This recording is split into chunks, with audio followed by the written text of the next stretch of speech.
Welcome to Advent of Tessellations 2023. I'm Madonna Yoder, and I hope you will join hundreds of origami folders around the world in folding this daily challenge to increase your origami tessellation folding skills, so the twists and repeating patterns folded all from a single sheet of paper. On day 20 of Advent of Tess, we're going to be folding a piece that I call Firecracker, and it's exactly the same as Unleashed, except that we have open rhombi instead of closed ones. So this means that the closed triangles on the back have a corner touching the edge of the paper.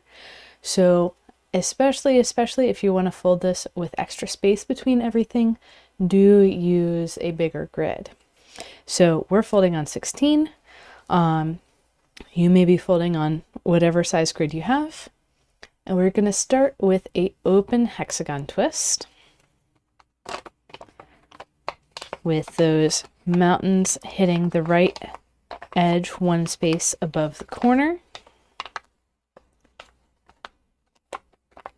and the valleys, of course, one space above the mountain. And we've got that lovely puffy star that we can squash from the top.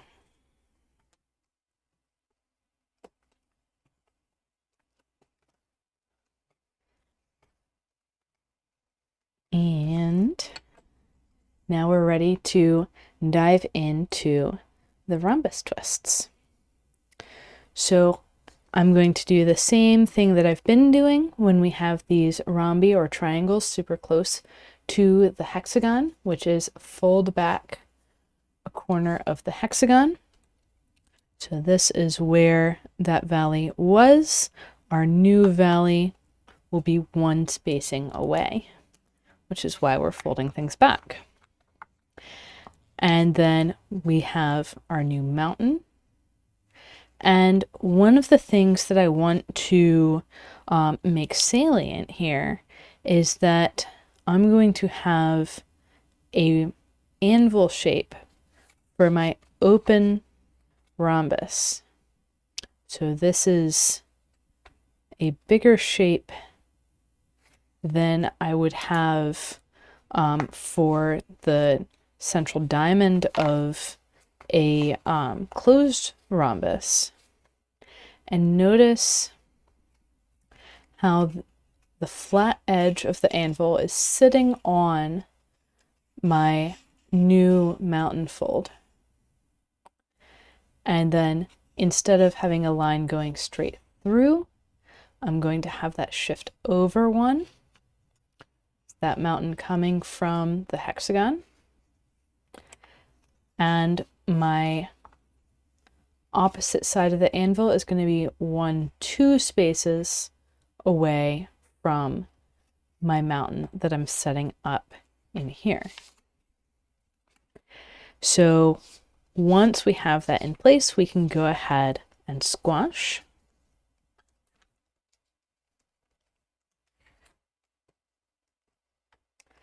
And fold the corner of the hexagon back. Rotating, we're going to fold the next corner of the hexagon in and do exactly the same thing. So as I bring this pleat up, I'm looking for those last 2 spacings, the bottom of the anvil. I'm looking for, okay, my mountain is going to go away from the valley of the hexagon over to here, and the valley is going to be on the opposite side. I'm looking for 2 spaces from the bottom of the anvil to find the top of the anvil. And in this case, the triangle wrap is going to be right there at the corner, just like we've seen with the last several days. And then we can squash our open rhombus, fold the corner of our hexagon back out, and move on to the next corner.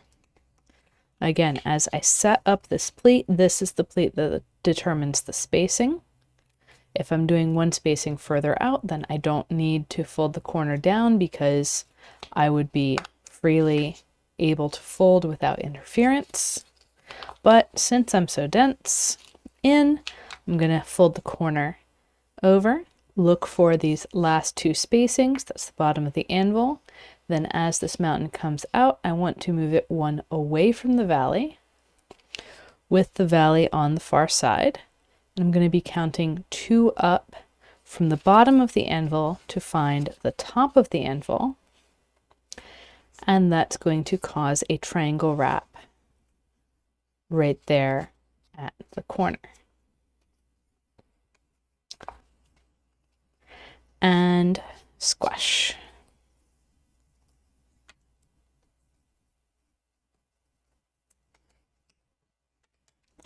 And corner up, move over, rinse, repeat. So when I'm doing it for myself, I tend to set the bottom and top of the anvil first before before setting the mountain for the pointy corner. But it's all a matter of preference, and if the order I talked it through before makes more sense to you, then keep doing that. Here again, for this next repeat, we have the corner of the hexagon kind of locked in place. So we're going to open the pleat from the first rhombus,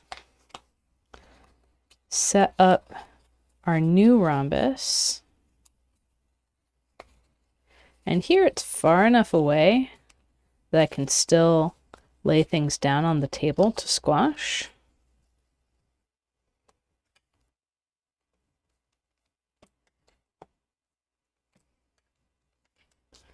And fold that corner of the hexagon back up.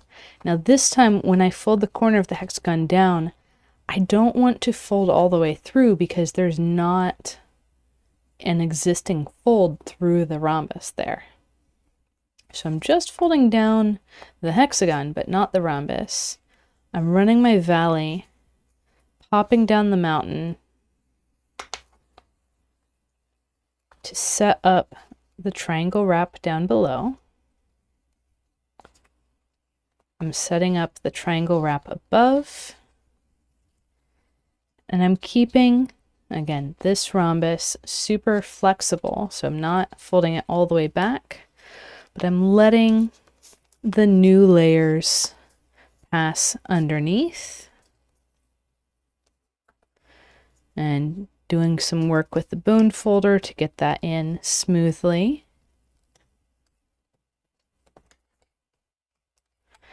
And now I have all of my layering. Of course, I could do these layers on top of the hexagon as well, but it's a little bit harder to squash, especially if your grid is at all imperfect. It's going to be easier to squash with fewer layers under the twists. So from here, we need to flip over and deal with these triangle wraps, which will all become closed triangle twists, and they do have corners right at the edge of the paper, so it can be a little bit tricky to grab those. I like to press right beside the corner to help hold it in place, get that squash started. And I'm just going to go around and squash all 6 of these little triangles.